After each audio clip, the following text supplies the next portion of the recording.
Hello dear students, आज हम बात करने वाले हैं चैप्टर नंबर 3 जो केमिस्ट्री के क्लास 11th का चैप्टर है। ठीक है ना। उसका नाम है classification of elements and periodicity. इस चैप्टर में मैं आपको कंप्लीट सिलेबस करवाने वाली हूँ और साथ में जो एनसीईआरटी के सारे क्वेश्चंस रहेंगे आपके टेक्स्ट बुक क्वेश्चंस, उसको भी मैं आपको सॉल्व करवा के दूंगी। ठीक है ना। तो चैप्टर को स्टार्ट करने से पहले मैं आपको कुछ चीज़ें बता देती हूँ कि जो क्लासिफिकेशन ऑफ एलिमेंट्स क्या होता है, पीरियोडिसिटी क्या होता है। ठीक है। तो इसको बताने से पहले मैं आपको बताती हूँ कि आपका जो पीरियोडिक टेबल है वो क्या है। ठीक है। जो आपका पीरियोडिक टेबल है वो आपका एक अरेंजमेंट है। It is the arrangement of elements in a systematic way.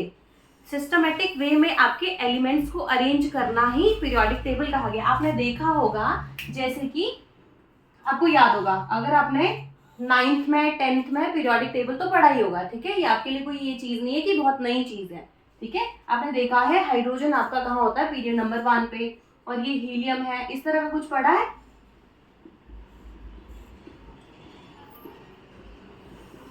इस तरह का कुछ पढ़ा है? ये हाइड्रोजन है, lithium, sodium, potassium, rubidium, caesium and francium. इस तरह का आपका पीरियोडिक टेबल रहता है। याद है आपको? Atomic number 1 hydrogen, 2 helium, 3 lithium, beryllium, फिर यहाँ से boron, carbon, nitrogen, oxygen, fluorine, neon. इस तरह का कुछ स्टार्ट होता है। ठीक है ना।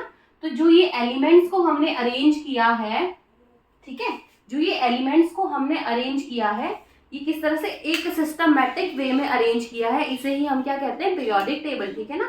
हम आगे इसको बहुत अच्छे से करने वाले हैं। ठीक है। तो आपको टेंशन लेने की जरूरत नहीं है। अभी जितना काफी है, जितना इनफ है, उतना ही मैं आपको बता रही हूँ अभी के लिए। ठीक है ना। ये आपका पीरियोडिक टेबल है। फिर बात करते हैं क्लासिफिकेशन ऑफ एलिमेंट्स क्या होता है। ठीक है।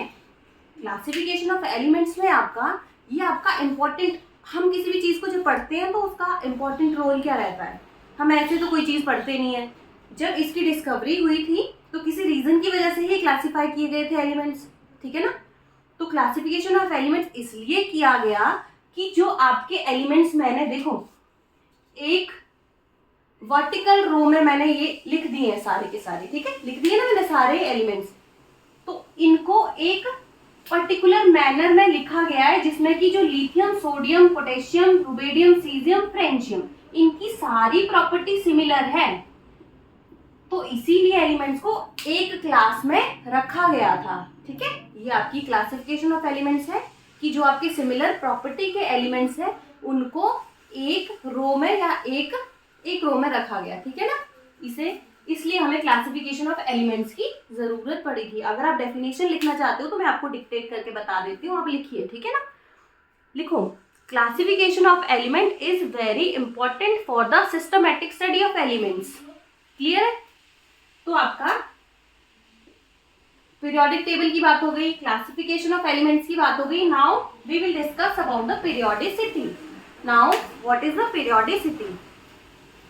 Late me read first.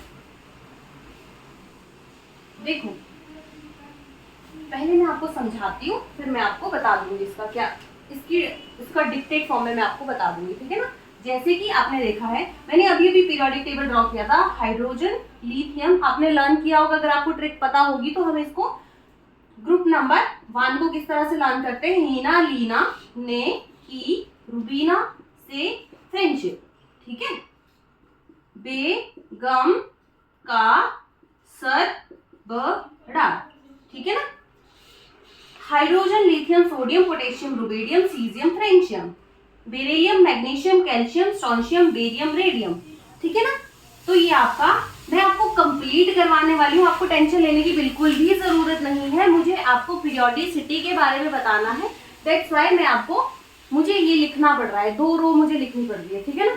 तो देखो, इसमें पीरियोडिसिटी आपकी वो प्रॉपर्टी है जिसमें कि क्या होता है कि आपके एक पर्टिकुलर इंटरवल के बाद जो दूसरा एलिमेंट आ रहा है, मान लो सोडियम आ रहा है, आपको पता है एटॉमिक नंबर लिथियम का कितना है, 3। ठीक है। सोडियम का कितना है, 11। ये तो आपने 10th तक भी पढ़ा है। ठीक है। पोटेशियम का है 19। तो इनके बीच का गैप देखिए, 3 और 11 के बीच का गैप है 8 का। Gap between 19 and 11 is also 8। Clear है? तो इनके बीच का जो गैप है, एक पर्टिकुलर गैप के बाद आपका एक ऐसा एलिमेंट आ रहा है जिसकी प्रॉपर्टी सिमिलर है, ठीक है। देखो लिथियम की प्रॉपर्टी सोडियम से सिमिलर है, सोडियम की प्रॉपर्टी पोटेशियम से सिमिलर है। इसी प्रॉपर्टी को क्या कहा जाता है? पीरियोडिसिटी। क्लियर है ना? और यहाँ पे भी आप अगर देखेंगे एक पर्टिकुलर गैप के बाद एटॉमिक नंबर बेरिलियम का 4, मैग्नीशियम का 12, कैल्शियम का 20, तो इस एक पर्टिकुलर गैप के बाद यहाँ देखो यहाँ से गैप कितना आ रहा है 8, यहाँ से भी 8, तो पर्टिकुलर गैप के बाद ऐसे एलिमेंट्स रिपीट हो रहे हैं जिनकी क्या है? प्रॉपर्टी सिमिलर है, केमिकल और फिजिकल प्रॉपर्टी सिमिलर है, ठीक है। तो इसी चीज को क्या कहा गया था? इसी चीज को कहा गया था पीरियोडिसिटी। क्लियर हो गई ये बात? अब मैं आपको लिखवाती हूँ, आप लिख लीजिए, ठीक है, लिखना चाहते हैं तो, ठीक है। एक सेकेंड वेट करो।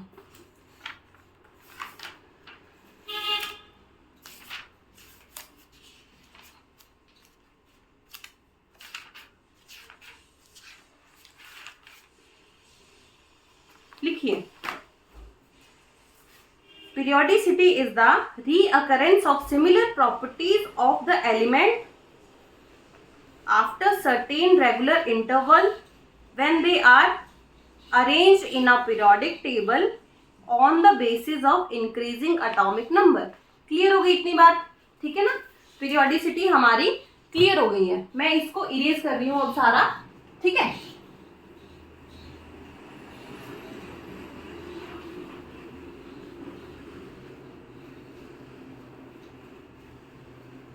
अब देखो, जो हमारा 1800 की बात थी, ठीक है, सन 1800 में क्या है आपके? Only 31 elements were known. कितने एलिमेंट्स प्रेजेंट थे? 31 एलिमेंट्स वर नोन।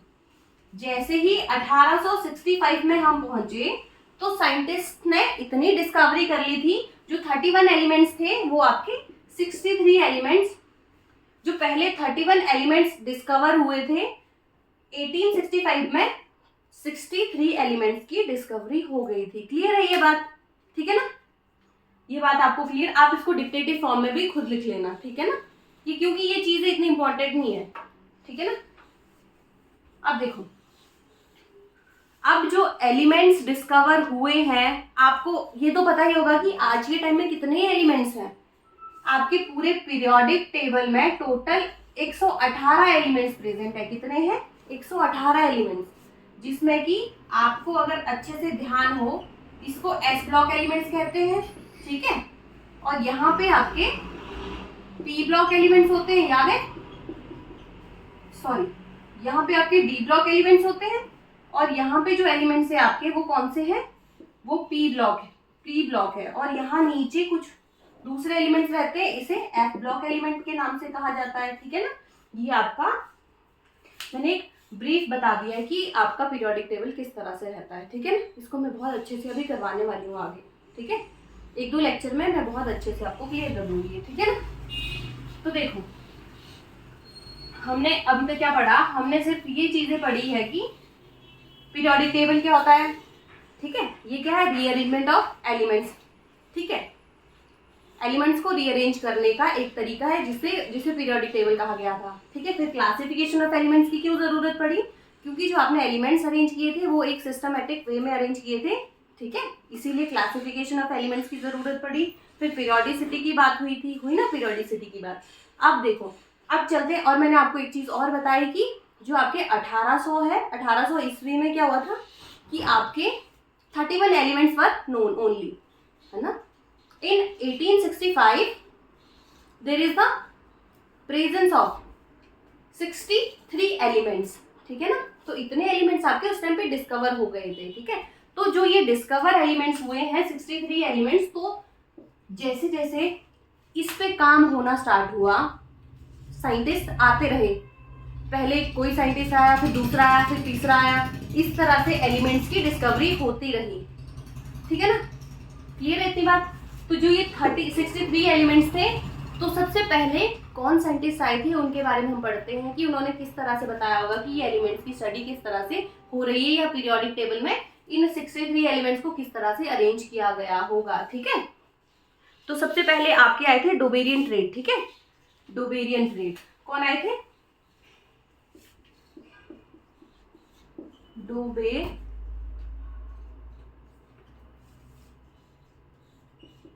डोबेरियन ट्रेड जो आए थे कब? डोबेरियन ट्रेड आपके आए थे 1829 में। तो ये सबसे पहले ऐसे साइंटिस्ट थे जो आपके पीरियोडिक टेबल के बारे में इन्होंने सबसे पहले बात की थी कि आपका पीरियोडिक टेबल इस तरह का होगा, इतने ग्रुप्स होंगे, इतने पीरियड्स होंगे, ठीक है। अब देख लेते हैं इन्होंने क्या क्या चीजें बताई होंगी पीरियोडिक टेबल के बारे में, ठीक है ना। इन्होंने क्या किया था, इन्होंने जितने भी एलिमेंट्स जो नोन थे इनके टाइम पे, ठीक है, उनको अरेंज किया था एटॉमिक वेट के अकॉर्डिंग। किसके अकॉर्डिंग? एटॉमिक वेट के अकॉर्डिंग। फर्स्ट है एटॉमिक वेट या फिर एटॉमिक मास के अकॉर्डिंग इन्होंने क्या किया था, बताइए क्या किया था। एटॉमिक वेट और मास के अकॉर्डिंग इन्होंने आपके एलिमेंट्स को अरेंज किया था। पहली चीज इन्होंने ये बताई थी कि जितने भी एलिमेंट्स आपके पीरियोडिक टेबल में आ रहे हैं उनका हम एटॉमिक नंबर नहीं लेने वाले हैं। ये हमने चैप्टर नंबर 2 में बहुत अच्छे से क्लियर किया है, ठीक है। तो मैं आपको चैप्टर नंबर 2 भी करवाऊंगी बहुत अच्छे से, ठीक है ना। तो एटॉमिक वेट और मास के अकॉर्डिंग इन्होंने एलिमेंट्स को अरेंज किया था। पहली बात इन्होंने ये कही थी, ठीक है। सेकेंड बात इन्होंने क्या कही, फॉर एग्जाम्पल देखो, पहली बात जैसे इन्होंने ये कह दी, तो देखो जैसे आपका हाइड्रोजन मैंने फर्स्ट नंबर पे लिखा, फिर हीलियम लिखा, आपको पता है कि हाइड्रोजन, हीलियम, लिथियम, फिर बताओ यहाँ पे beryllium, boron, carbon, nitrogen, oxygen, fluorine and neon, ठीक है। इसका एटॉमिक नंबर जो है ना आपका, हाइड्रोजन का 1 है, हीलियम का 2 है, और लिथियम का 3, बेरिलियम का 4, बोरॉन का 5, 6, 7, 8, 9, 10, यहीं तक बात करते हैं अभी, ठीक है ना। तो जब एटॉमिक नंबर जितना होता है, देखो ठीक है, इसको हम छोड़ देते हैं, ये एक्सेप्शन है इसका। हम नीचे लिखते हैं एटॉमिक नंबर, ऊपर लिखते हैं मास नंबर या एटॉमिक वेट या एटॉमिक मास, ठीक है। तो देखिए अगर एटॉमिक नंबर 1 है, इसको तो मैं एक्सेप्शनल है, इसकी जगह ही नहीं है। इन फ्यूचर अगर आप रिसर्च करना चाहो, ठीक है, तो आप इस हाइड्रोजन का प्लेस ही रिप्लेस कर सकते हो। इसकी जो प्रॉपर्टी है वो कुछ आपके फर्स्ट ग्रुप जैसी है, कुछ आपकी फ्लोरीन ग्रुप जैसी है, ठीक है ना, ठीक है। देखो हम बात क्या कर रहे हैं, हम बात कर रहे हैं कि जो आपका हाइड्रोजन है, हाइड्रोजन को छोड़ हम बात करते हैं लिथियम की। किसकी बात करते हैं? लिथियम। लिथियम का एटॉमिक नंबर 3 है। अप्रोक्सीमेटली जो मास नंबर होता है वो अप्रोक्सीमेटली डबल होता है। कितना होता है? डबल होता है, ठीक है। डबल या डबल से थोड़ा ज्यादा होता है। अगर इसका एटॉमिक नंबर 3 है तो ये 7 कुछ हो जाएगा, ठीक है। बेरिलियम का एटॉमिक नंबर 4 है, ये 9 हो गया। बोरॉन है 5, 5 दूने 10, 10 और 1 11। कार्बन है कितना? कार्बन आपका है 6। तो इसके ये 2 फॉर्म एग्जिस्ट करता है, ठीक है। कार्बन 6, कार्बन 6, ये देखो 12 और 13 दोनों की फॉर्म में एग्जिस्ट करता है, ठीक है ना। ये आपके मास नंबर थे जो इस तरह से ये एलिमेंट्स को अरेंज किया गया था ना। देखो lithium 3, beryllium 4, boron 5, carbon 6, nitrogen 7, oxygen 8, fluorine 9। तो इनको अरेंज किया गया था मास नंबर के अकॉर्डिंग। दिख रहा है ना आपको? देखो पहले 7, फिर 9, फिर 11, फिर 12, नाइट्रोजन का कितना, फिर 14, फिर 16, इसका कितना हो गया 19। क्लियर है ये बात? इसको अरेंज किया गया था डोबेरियन के अकॉर्डिंग। किसके according? Mass number, increasing order of mass number के अकॉर्डिंग, ठीक है ना। पहली प्रॉपर्टी समझ आई? इसको आप डिक्टेट करके, मैं आपको डिक्टेट करती हूँ, आप ये पहली प्रॉपर्टी पहले इस तरह से लिखना, उसके बाद एक फॉर्मेट में लिखना, ठीक है ना। लिखिए, he classify the elements according to atomic weight of elements, ठीक है ना। फर्स्ट प्रॉपर्टी क्लियर है? मैं इसको इरेज कर रही हूँ। अब हम सेकंड प्रॉपर्टी की बात करने वाले हैं। किसकी बात कर रहे हैं? सेकंड प्रॉपर्टी की, ठीक है। जो आपके डोबेरियन थे जो 1829 में आए थे, इन्होंने पहली बात ये कही थी कि जितने भी एलिमेंट्स आपके पीरियोडिक टेबल में है उनको अरेंज किया गया था एटॉमिक वेट के अकॉर्डिंग, ठीक है ना, increasing order of atomic weight, ठीक है। अब बात करते हैं सेकंड पॉइंट आपका, ठीक है, फर्स्ट पॉइंट हो गया।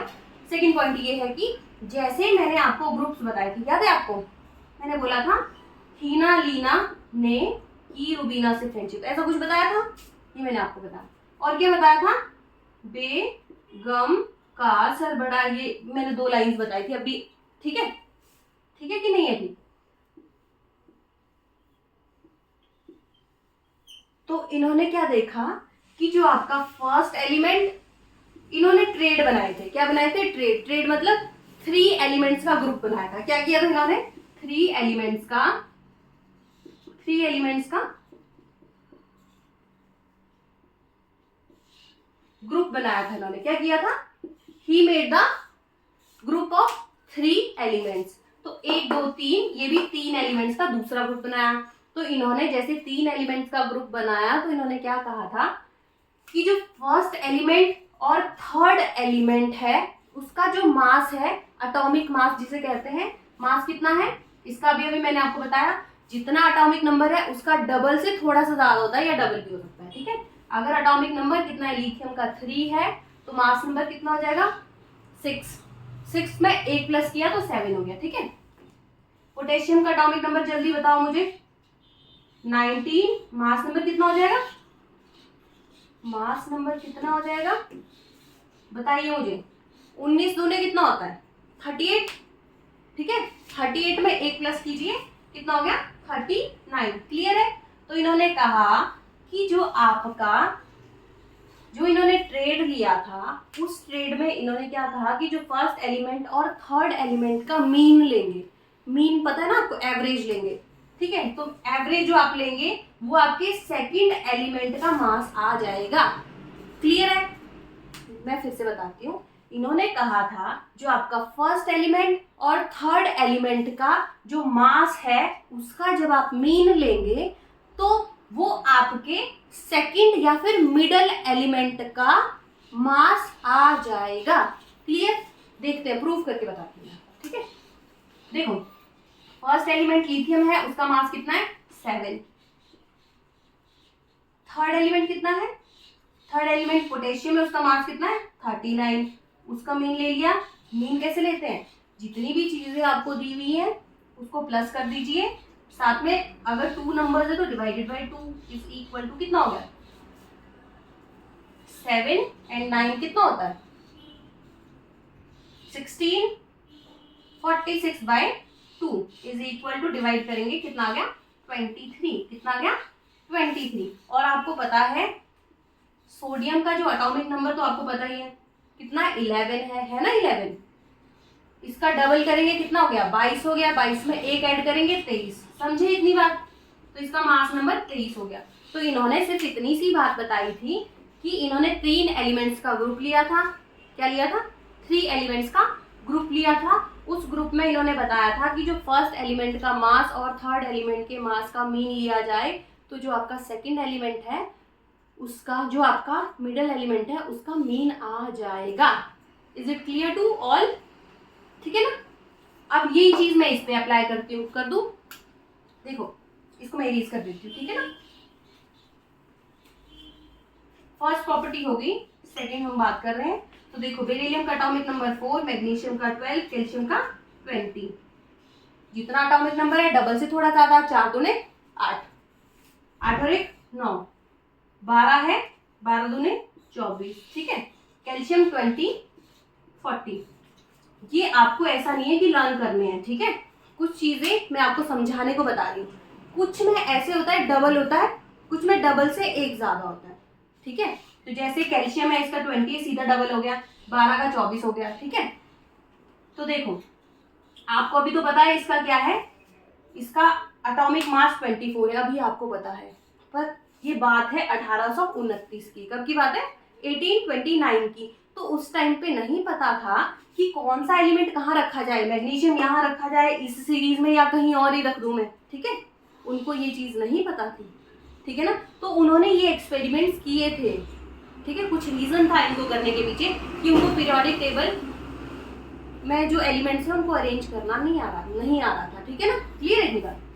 तो देखो, जब इन्होंने बेरिलियम और कैल्शियम का मास लिया तो देखो इसका मास है 9 + 40 divided by 2 is equal to, बताओ कितना हो गया, 49 divided by 2 is equal to, divide करो इसको, कितना आएगा ये 24.5, ठीक है ना। 24.5 आ रहा है, कितना आ रहा है 24.5, यहाँ देखो 24 अप्रोक्सीमेटली आया। तो इन्होंने यही कहा था, जो फर्स्ट एलिमेंट और थर्ड एलिमेंट के मास का मीन लिया जाए तो वो आपके मिडल एलिमेंट का मास आ जाएगा। क्लियर है, ये दूसरा पॉइंट था इनका डोबेरियन का, ठीक है ना। अब देखो, अब बात करते हैं थर्ड पॉइंट की, ये इनके पोस्टुलेट्स की हम बात कर रहे हैं, ठीक है। तो थर्ड आपका पॉइंट था इनका कि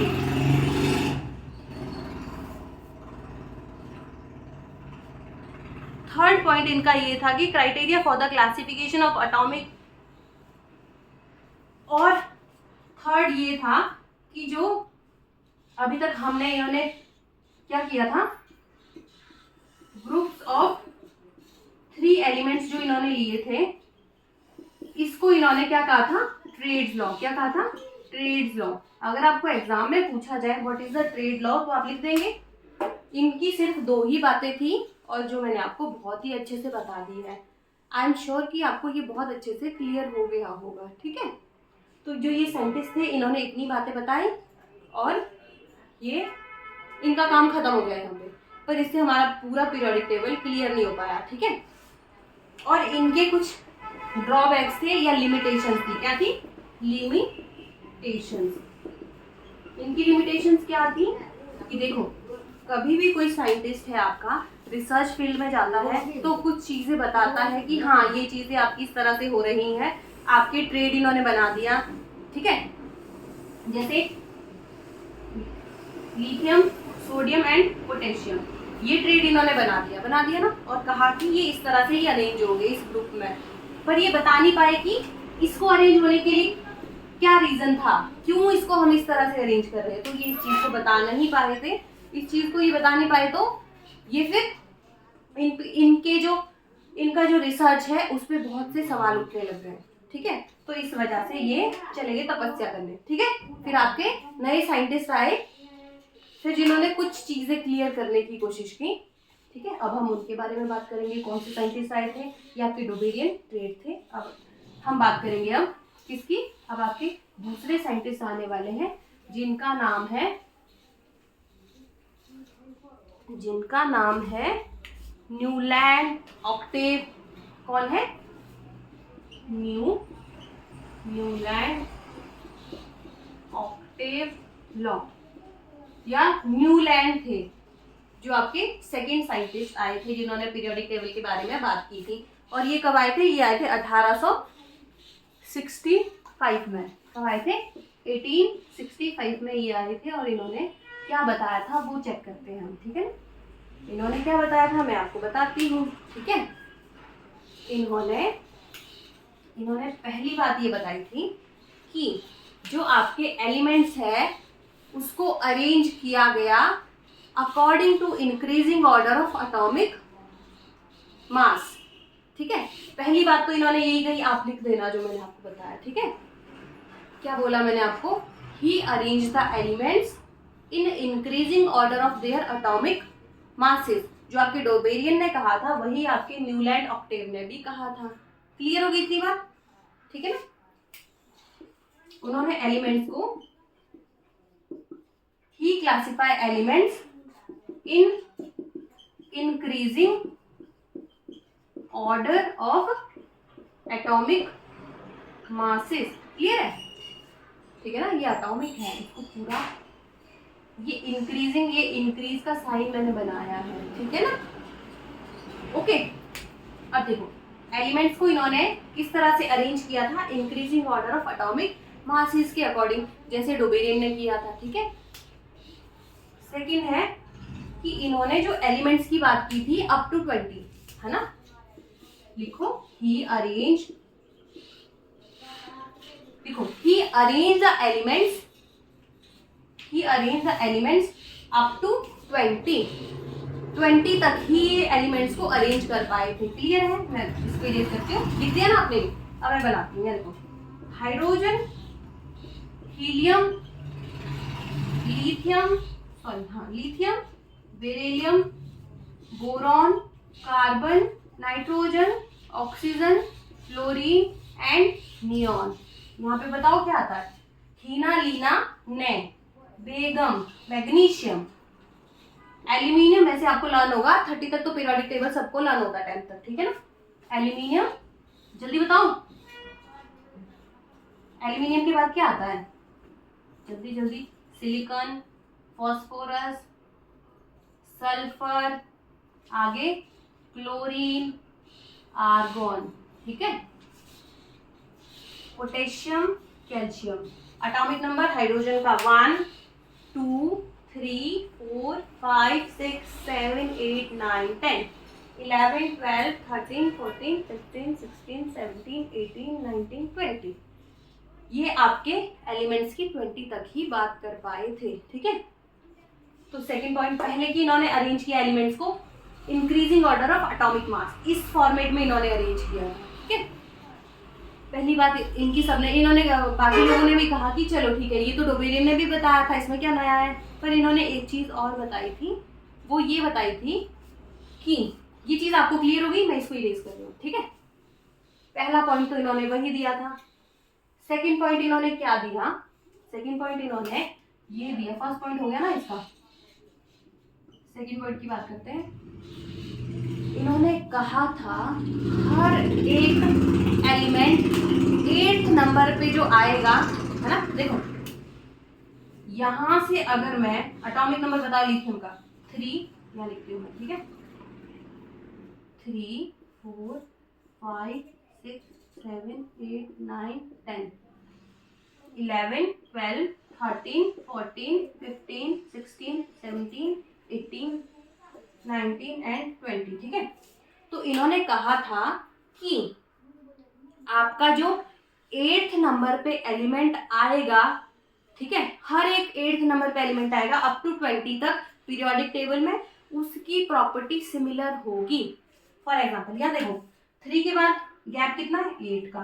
11 के बाद गैप कितना है? 19 तक पहुंच जाए 8 का। तो इन्होंने कहा कि इसकी प्रॉपर्टी सिमिलर हो जाएगी, समझे। यहाँ पे भी 4 के बाद गैप कितना है? 12 तक 8 का। 12 से 20 चलेंगे, गैप कितना आ रहा है? 8 का। तो इन्होंने कहा कि जो बेरिलियम, मैग्नीशियम, कैल्शियम की जो प्रॉपर्टी है वो सिमिलर रहने वाली है, ठीक है। अब यहाँ चेक करते हैं, ये है 5 और 13, ठीक है ना। कितना प्लस करूं? 5 में 8 5 13, समझ रहे हो मेरी बात, ठीक है।